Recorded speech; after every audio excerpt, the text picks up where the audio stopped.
Bienvenue sur l'actu des sondages, c'est Stats et Société, la chaîne qui vous parle de stats et de sujets de société.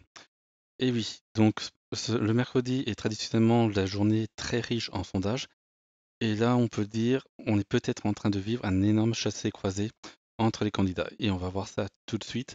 Donc, comme d'habitude, je vais commencer par détailler sondage par sondage les estimations. Et ensuite, on va voir quel est l'impact sur les compilations de sondages que je vous fournis désormais à chaque vidéo. Allez, c'est parti. On va d'abord commencer par OpinionWay. Donc ici, je rappelle les données d'OpinionWay. Donc vous les avez en tête. Les commanditaires, la taille d'échantillon, donc c'est assez souvent plus proche de 1600 d'ailleurs. Les marges d'erreur, donc ici nous avons des personnes qui ont été interrogées lundi, mardi et mercredi, donc du 14 au 16 février. Par la même occasion, je vais aussi vous présenter l'IFOP, puisque souvent ils vont de pair. Donc ce sont les mêmes dates, tout simplement. C'est la même méthodologie. C'est pour ça que je vous présente immédiatement. Et donc on va voir ce que ça donne dans les chiffres. Donc là, vous avez les estimations d'OpinionWay.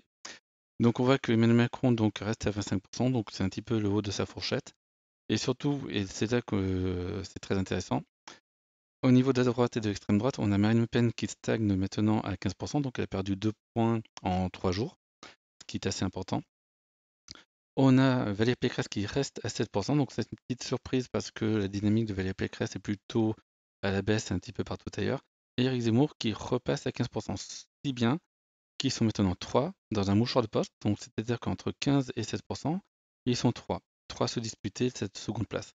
Pour l'instant, Mélenchon reste à 10% chez OpinionWay et il n'y a pas de changement chez les autres candidats. On va voir maintenant l'IFOP. Donc l'IFOP, ce sont les mêmes dates, donc ça tombe plutôt bien. Emmanuel Macron, toujours en fourchette haute ici, à 26%. Et la même phénomène, grosso modo, donc même si ce n'est pas exactement les mêmes évolutions. On a Marine Le Pen, Valérie Pécresse et Éric Zemmour qui sont dans un mouchoir de poche. Donc ici, c'est 1,5% de entre 15 et 7,5. Avec cette fois-ci Valérie Pécresse qui est en queue de peloton. C'est-à-dire que là où OpinionWay met Valérie Pécresse en tête de ce groupe, l'IFOP la met par contre derrière. Et donc ici, si on poursuit les évolutions, on peut même imaginer que Zemmour soit donné au second tour chez l'IFOP à la fin de la semaine ou la semaine prochaine. Petite baisse chez Jean-Luc Mélenchon, bon pas très significative puisqu'on est quand même dans les marges d'erreur et qu'il est quand même sur un plus haut historique au niveau de l'IFOP. Pas de gros changements derrière, l'ordre n'est pas vraiment chamboulé. On a toujours Yannick Jadot à 5%, Fabien Roussel à 3% et Anne Hidalgo ainsi que Christiane Taubira à 2,5%. On va passer maintenant au sondage Harris. Donc le sondage Harris, c'est un sondage donc hebdomadaire maintenant. Je vais vous afficher tout simplement les données. Donc environ 2000 personnes, marge d'erreur de 1,4 à 2,5 points. Apparemment, les interrogations sont plutôt de l'ordre de ce week-end. C'est entre le 11 et le 14. Alors, c'est parti pour Harris. Faut juste que je clique. Donc au niveau de Harris, on observe des phénomènes qui sont assez proches que dans les autres instituts de sondage. Alors attention ici, ce n'est pas un sondage par jour, c'est un sondage par semaine. Donc on a Emmanuel Macron donc, qui monte aussi à 25%, donc c'est le troisième sondage qui place Emmanuel Macron à au moins 25%. Marine Le Pen cette fois-ci prend un demi-point, donc ça c'est vraiment à noter puisque c'est pas ce qu'observent les autres, les Rolling par exemple. Cependant les Rolling sont 3 jours plus récents et les évolutions que notent les Rolling se sont passées donc en début de cette semaine. Donc si ça se trouve, on va avoir désolé, je vais le dire, Marine Le Pen à la baisse, mais dans le prochain Harris Interactive, si la tendance se confirme durant la semaine. On remarquera qu'Éric Zemmour passe légèrement devant Valérie Pécresse, donc d'un petit demi-point, avec Valérie Pécresse qui passe à 14% et Éric Zemmour qui reste à 14,5%, donc ce qui est plutôt raccord. Ici, mine de rien, on a 3 points et demi entre Marine Le Pen et Valérie Pécresse, donc c'est un vrai décrochage ici. Harris Interactive est le seul à voir ça. Par contre, on remarquera que du coup, on n'a pas un si gros écart entre Jean-Luc Mélenchon et Valérie Pécresse, puisque c'est 3 points et demi. Si on regarde bien ici, on avait quand même 4 points après avoir eu 3 points d'écart hier avec Valérie Pécresse.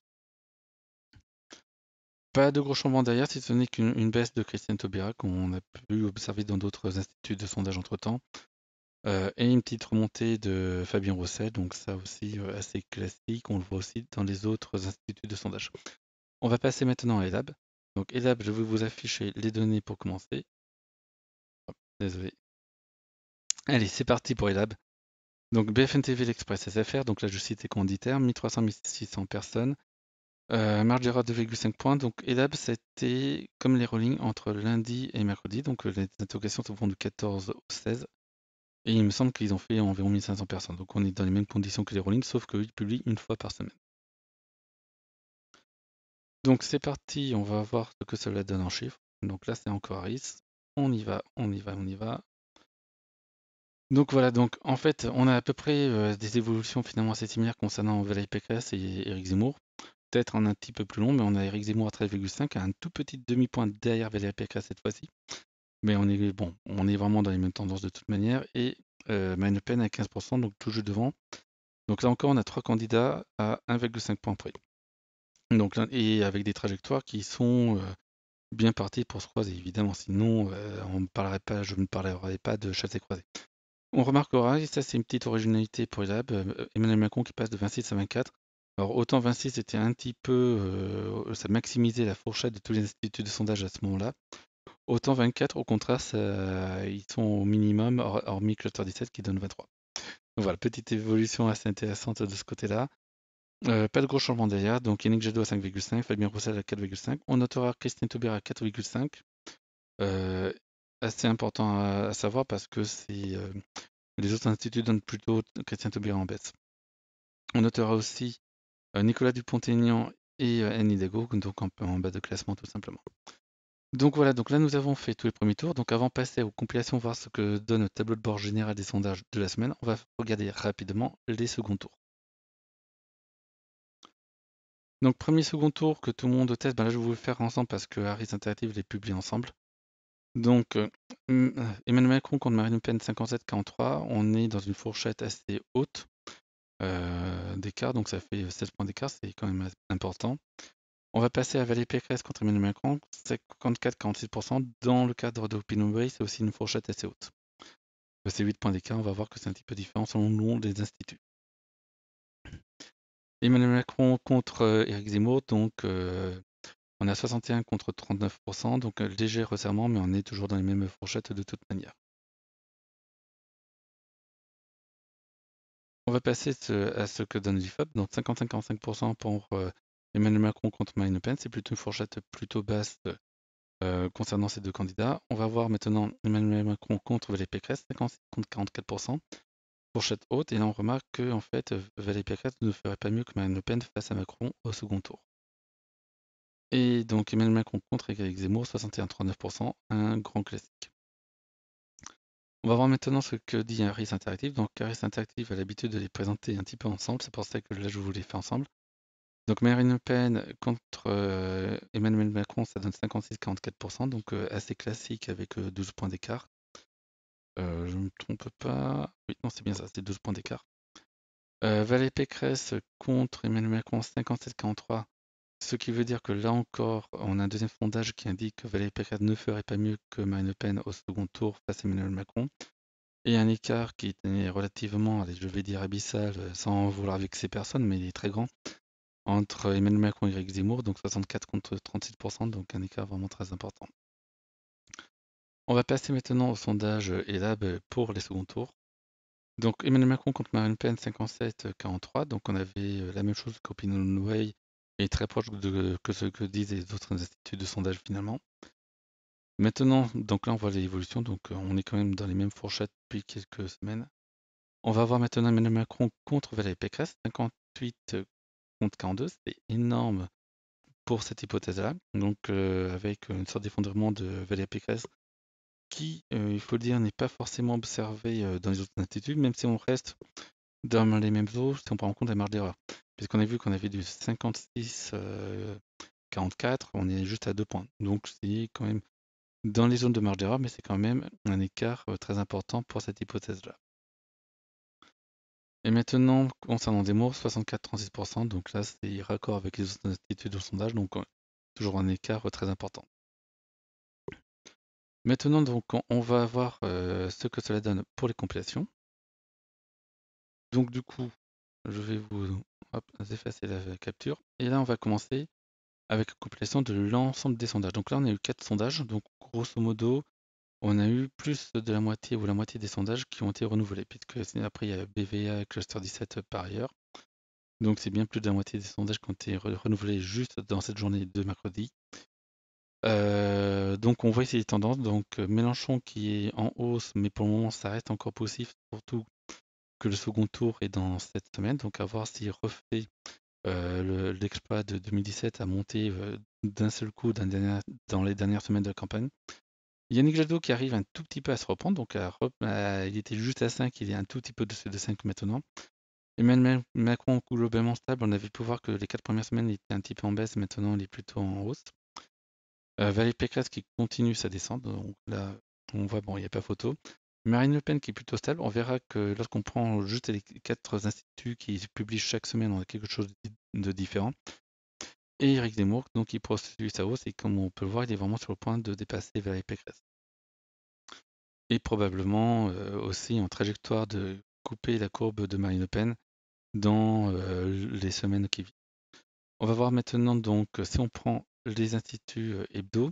Alors les instituts hebdo, ce sont les instituts qui publient au moins une fois par semaine. Donc je prends les derniers chiffres des Rolling qui eux sont quotidiens et le dernier chiffre des instituts qui publient en hebdomadaire. Je ne prends pas en compte Cluster 17 tout simplement parce qu'ils sont en période de correction d'estimation visiblement. Donc ça risquerait de fausser les variations. Donc je les prends en compte pour la compilation précédente, mais pas pour celle-ci. Donc on remarque toujours la dynamique de Jean-Luc Mélenchon. Donc là on a 4 semaines de recul seulement. Yannick Jadot, donc qui arrive plus ou moins à se reprendre là aussi. Donc même si c'est assez poussif. Emmanuel Macron, donc légèrement positif, il a pris 1 point en 4 semaines tout simplement. Valérie Pécresse, donc là Valérie Pécresse, on voit vraiment que la dynamique n'est pas bonne.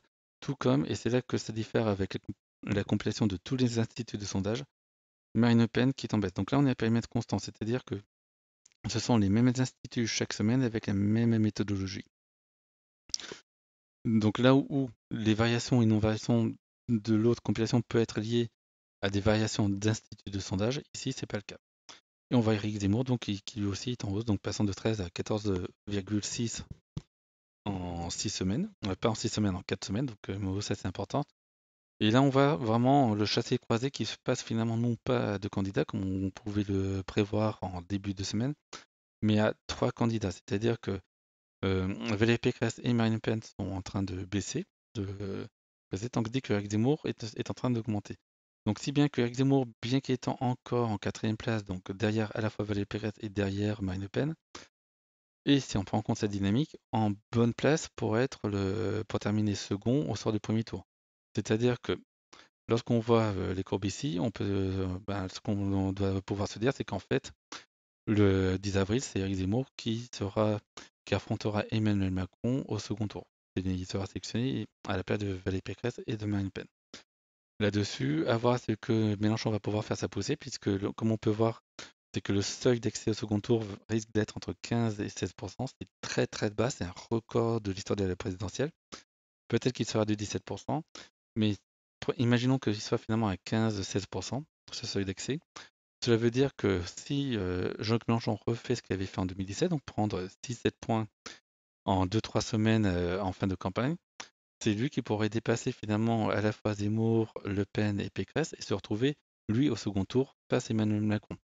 Donc le jeu est assez ouvert, ça va être très compliqué pour Valérie Pécresse et Marine Le Pen. Certes, Marine Le Pen est encore devant pour la droite et l'extrême droite, mais sa dynamique n'est pas bonne. Là où Éric Zemmour est peut-être derrière, mais avec une bonne dynamique et surtout sur le point de croiser les courbes des 2 autres candidates de droite et d'extrême droite. Donc voilà ce que l'on peut vous dire pour ce mercredi. Donc je pense que ça a été une journée très importante dans la campagne électorale pour les sondages. On voit vraiment que tout est en train de bouger. On voit vraiment que donc les estimations qui étaient présentes en janvier, qui étaient assez constantes, sont en train d'être chamboulées. Et on commence à voir quand même 2 hypothèses de second tour de plus en plus probables. Alors certes, Macron pour l'instant est presque assuré d'être au second tour. Et si on reprend les élections précédentes, même celle de 1974 qui avait vu l'élection de Valéry Giscard d'Estaing, ben en fait, il est difficile d'imaginer si jamais Emmanuel Macron n'est pas au second tour, ça serait vraiment une énorme première de la Ve République. Alors je sais que beaucoup pensent que les sondages sont truqués, c'est pas si facile que ça de truquer les sondages. Ça s'est déjà vu dans la Ve République, ça n'a pas réussi. Voilà, donc c'est ça a foiré. Ça a été tenté une fois, en grosso modo. Là-dessus, dans les précédentes élections, les sondages ont donné grosso modo les bons résultats et le bon classement du premier tour. Et là, il y a assez peu de raisons pour que ce soit vraiment très différent. Par contre, l'identité des personnes qui va affronter Macron, elle reste, la question reste encore entière. Donc elle reste entière avec peut-être donc Zemmour qui est bien parti pour être cette personne-là pour le moment. Donc si on prend la dynamique, effectivement pour moi, pour les sondages donnent plutôt Marine Le Pen devant, mais vu sa rapidité de baisse, il y a assez peu de chances pour qu'elle reste devant jusqu'au soir du premier tour tout simplement. Et avec justement ces petites questions, est-ce que si Jean-Luc Mélenchon décolle comme il avait fait en 2017, il pourrait voler la vedette à tout ce monde-là. Voilà, voilà, donc ainsi s'achève cette vidéo. J'espère que cela vous a plu. J'essaie de m'améliorer notamment le son. Donc là, j'ai eu le retour du micro casque habituel parce que je n'ai pas accès à mon micro. J'espère que c'est pas trop mauvais. Puis ben, là-dessus, je vous souhaite une bonne fin de journée. À ciao, bye bye, au revoir.